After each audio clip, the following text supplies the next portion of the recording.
It's the dream of every inventor and venture capitalist, a simple idea that becomes a billion-dollar business.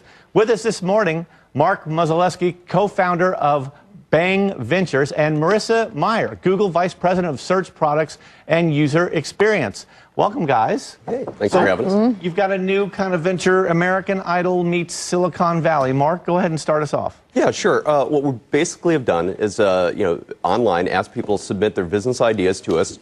We're going to have a bunch of expert judges, ranging from folks like Marissa to people like Leah Pounce, who just recently started that startup, to Kurt Schilling, baseball star and owner of his own video game company. Going to review them, give a report card basically, and then when we get down to the final 20, the audience is going to vote on which 3 we fund and develop next summer. And Marissa, then Google's going to buy them? Well, possibly. I think that we're really excited about this contest because we really like the idea of being able to see what's new and interesting and where the innovation is going to come from. It might be the stuff that doesn't even make it into the finals that nonetheless could turn into a business, right? It's not like there's only 3 good startups out there. That's right. I think we're really going to see a lot of different companies in a lot of different spaces, hopefully natural language, some mashups, a lot of dynamic and social applications.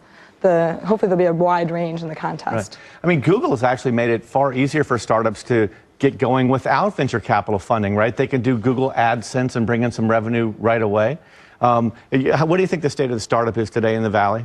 The state of the startup, it's sort of a mixed state. If you've done a startup before, you can probably get money pretty quickly. If you haven't done a startup before, pretty much no chance still to get the money together. Startups are in a very good position, though, now. You can have something to be disruptive like Facebook because somebody can get going with very little money because of how lightweight the software is, how much easier it is now to get going with things like AdSense and other means of getting some revenue in the door and get bigger a lot quicker and with a lot less help. The help still needs to be there. Is Facebook, I won't even ask Marissa this because she's not going to be allowed to comment on a company that she's going to crush. But is Facebook overvalued? Is Facebook too hyped at this point? I think the latest valuations are 10 billion, 15 billion for a company with 100 million, 150 million in revenue. Is it too much? I think everyone's doing the same thing. They're hoping for the future and they're going on that. If you look at actual revenue models, I don't know if I'd ask my mom to put her money there.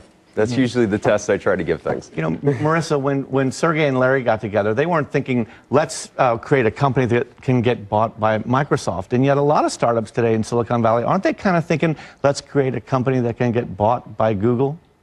It's possible. I mean, I think that every company has a different exit strategy. And for Larry and Sergey, they really did want to build a company that would last the long term, provide a lot of value for end users, and be a really valuable service. But certainly there's a lot of companies that provide a great technology that another company can build on and are really good acquisition targets. So it really depends on your strategy. Do you have like 2 or 3 traits that a startup needs to make it today? Like what's in the DNA to make a successful startup? Sure. Well, we think that focusing on the users, ultimately working on something that really matters to people, where they use it every single day, matters. I think that the strength of the original founding team and the early players often really help define the overall trajectory of a startup. And you want to focus on building a technology that can be deployed in a bunch of different ways. So maybe it's ultimately deployed in the way that you originally intended, sort of like Google AdWords that show up on our search results, but our ad technology also is useful in things like AdSense that runs all over the web. And I think that some of the strongest companies I've seen lately actually have this kind of technology that can be repositioned that way. Okay, Mark, let's give you a chance to plug your venture more. This American Idol meets Silicon Valley thing here. You've got Kurt Schilling as one of the judges, actually? Absolutely. Kurt actually runs a video game company called 38 Pitches, which has a lot of 38 Studios. 38 Pitches is his blog, which is getting a lot of buzz right now. He started with Todd McFarlane, who did the Spawn series and many of great comic books and movies and things along those lines. So they're operating out of Boston right now, just outside, and they're one of the many. And where do users tune in to watch the competition and vote? They get to vote? You actually just go to youbethevc.com, spell it out, YOUBEVC. youbethevc.com. You go in there, there's an application, you just fill out your business idea, and then from there, again, it goes through the various cut stages. And then if you're lucky, Google will come in and either buy you or crush you. Thank you very much. Actually, possibly be happy. Okay, thanks, Marissa. Thanks a lot, Mark. Thank you. Tech, we've just had a discussion about tech. I just want to mention Corning real quickly. $23 is the bid after a close at 21.4.